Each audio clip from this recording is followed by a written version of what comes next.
So for today's video, samahan nyo nga pala ako sa mga gagawin ko. Kaya bago nga pala, ako nga pala si Janeto. Tawag nyo lang sa akin Lucky. Kaya guys, samahan nyo ako. So guys, for today's video, samahan nyo nga pala ako sa akin mga gagawin. Kaya nandito pa nga rin pala tayo sa Nubaysia. Kaya ayun, meron nga pala tayo photoshoot.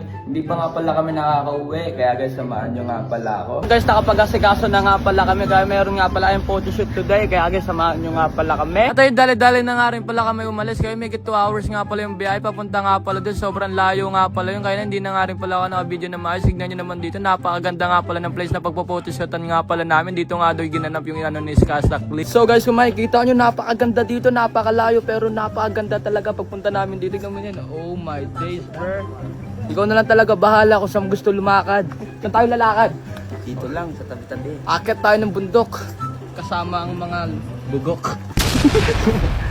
At ayun, dahil dito nga pala gaganapin yung photoshoot, kaya nagre-ready na nga rin pala yung mga kasamahan ko nga pala dito. Kaya ito nga pala yung bagong release ng Gracia. Kaya yun, syempre nandito na nga rin pala yung photographer natin. Shoutout nga pala sa'yo. At dahil first time ko nga lang pala dito, ito nga lang pala yung first time ko ma-experience nga pala na pumunta nga pala ng malayo. Sa sobrang busy ko nga pala, lagi na lang ako sa Maynila. Kaya yun, ito na nga talaga yung pinakamalayo pinunta ko nga pala to. Nandito na nga rin pala tayo sa pinakamagandang view. Oh my goodness! At ayun, habang naglalakad nga pala ako, di ko akalain na meron nga palang lake dito na pinakamalaki. Kaya yung tignan mo yung puro dinosaur nga rin pala dito. Ang ganda talaga dito, para nga palang ibang bansa nga talaga yung pinuntahan namin. Kaya pang ganito talaga yung may bansa sa Canada. At ayun, dali-dali na nga rin pala kami nag-umpisa ng photoshoot dito. Kaya yun, syempre ako na nga rin pala inuna dito. Kaya yun, sobrang lamig nga pala dito. Ang lakas nga pala ng hangin. Kahit sobrang araw, malakas pa rin talaga yung hangin. At ayun, meron nga pala tayong partner dito. Ang partner nga pala natin dito si Drea. Wala namang iba, diba? Si Drea lang talaga, si Diamor. At ayun, may nakita nga rin pala ako sa sakyan dito na pang war. Tignan nyo naman dito, napakaganda nga pala neto. Ganito talaga yung loob pala. Hindi ko akalain na ganito pala yung loob. Kaya syempre gusto ko nga pala i-drive to, kaso sira na nga rin pala yan. At ayun, hindi na nga rin pala ako naka-video dito. Na kaya yun, syempre sobrang pagod talaga. Kaya yun, nandito na nga rin pala kami sa Cavite. Bumalik na nga rin pala kami dito. May 5 hours nga pala yung biyahe. Kaya hindi na nga lang talaga ako nakapag-video na maayos.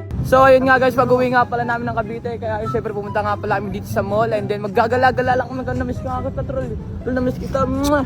Namiss kita, Tol. Kaya kasamahan nyo nga pala pumunta dito sa Tansa ng Cavite. At dahil boring nga pala kami sa bahay, kaya yun, pumunta nga pala kami dito sa bagong mall nga pala ng Tansa. Kaya yung first time ko nga lang pala pumunta dito. Kaya yung tignan yung pagpunta ko nga pala dito, sobrang ganda nga pala ng loob kasi sobrang laki na nga rin pala. Alam nyo ba guys, nung umalis nga pala ako dito sa Cavite, pumunta na ako ng Canada. Wala pa nga pala dito yung mall. Tignan mo, laki na ng mall dito. Nabigla ako. Like 4 years pa lang ito na yung mall dito. Diyan, laki sobra. Oh my days, dang. Sobrang laki na ng SM Mall dito sa Tansa. Nakikita mo ba yung mga nagtetekwondo sa baba? Ayang mga yan. Ayan. Meron ako nakita din mga black belt. Pag sinipa ako sa mukha, ayan, puking ina. Ay, naku, magiging yellow belt yan.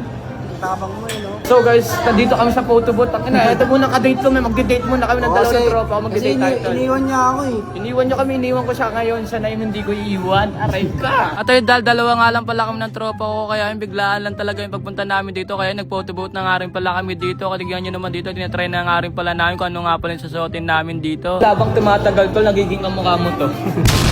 Aray ko. Picture muna tayo, Tol. Picture muna tayo. Picture tayo. Di sana hindi na lang tayo nagbayad na photo booth kung magpipicture din tayo dito. Okay na yan, para mas maganda. Sa mga ako dito. At ayun, sinubukan ko na rin talaga lahat dito. Kaya lahat talaga na sinusuot ko dito, bagay na bagay talaga. Kaya guys, hanggang dito na lang. Don't forget to follow and share. Thanks for watching. Bye!